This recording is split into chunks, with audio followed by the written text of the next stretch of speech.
President Biden says he's open to ideas for his $2 trillion infrastructure bill, hoping he can still get bipartisan support. Republicans, though, say the plan is too expensive and that many of the projects in the bill don't really qualify as infrastructure.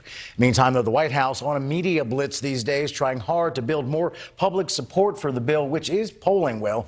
Today, I sat down with Transportation Secretary Pete Buttigieg, who explained why he feels the bill is necessary for America in the long run.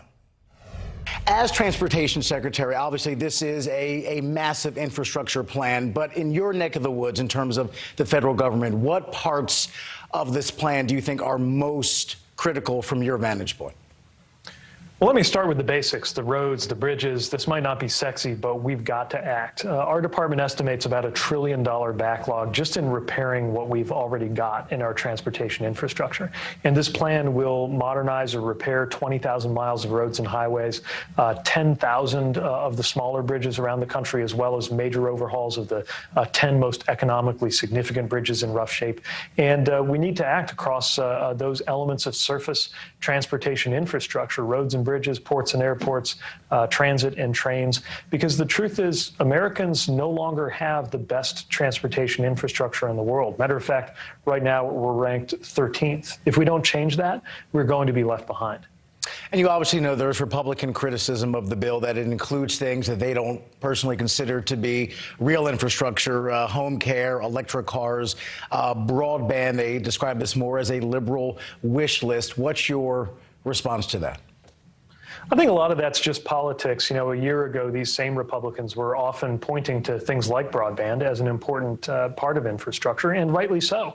Look, having an internet connection is as important today as having a highway connection when it comes to being able to survive in today's economy. That's why the president's vision to get broadband internet out to every American is coming at just the right time. Same thing with pipes and water.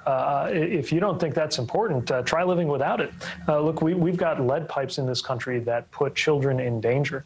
Why wouldn't we want to make sure that we have clean, safe drinking water for everyone? If we really want America to be able to compete, if we want Americans to be able to live well, we can't keep coasting off infrastructure investments that were made in the 1950s. We've got to act now. We've got to get ahead, or else America will continue falling behind countries like China that aren't getting caught up in philosophical arguments over what counts as infrastructure. We should be doing our part to make sure America has the best in the world. And you mentioned something in other interviews that I don't think gets enough attention, this idea of an equity lens, seeing these issues through the eyes of certain members of certain communities. Elaborate on that a little bit. Well, we know that transportation is so important to having access to opportunity, and yet so many Americans, and disproportionately Americans of color, live in neighborhoods or areas that don't have adequate transportation access, or where it's not affordable. So the next biggest cost after housing for a lot of people is transportation, or you got to spend 2 hours just to commute to work. That's a problem, and we've got to fix it. Plus, frankly, there's a troubled history in this country of highways being built often right through black neighborhoods, dividing them in two or cutting them off. We've got to address that too. And so we're going to make sure that this time around we make choices that make everyone better off, that are equitable, that are fair. And when we do that, communities will rise together, and we'll know that we're creating opportunity for all instead of just for some. And you mentioned politics a second ago. Obviously, a lot going on here behind the scenes. But when you have private conversations with GOP lawmakers, when there are not lights and cameras and microphones, behind the closed doors, is there support for this, that politics just won't allow the GOP to publicly back some of these ideas?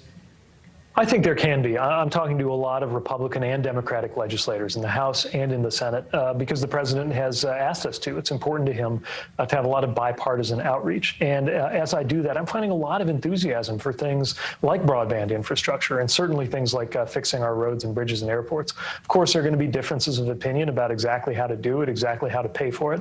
But we're going to keep looking for something that can earn bipartisan support in Washington. And I know we're on the right track because we already have bipartisan support among the American people. The polling has come in and shown that Republicans, independents, and Democrats believe we ought to do this. And it's pretty rare for the American people to agree across party lines on much of anything today. So that tells me we're onto something big.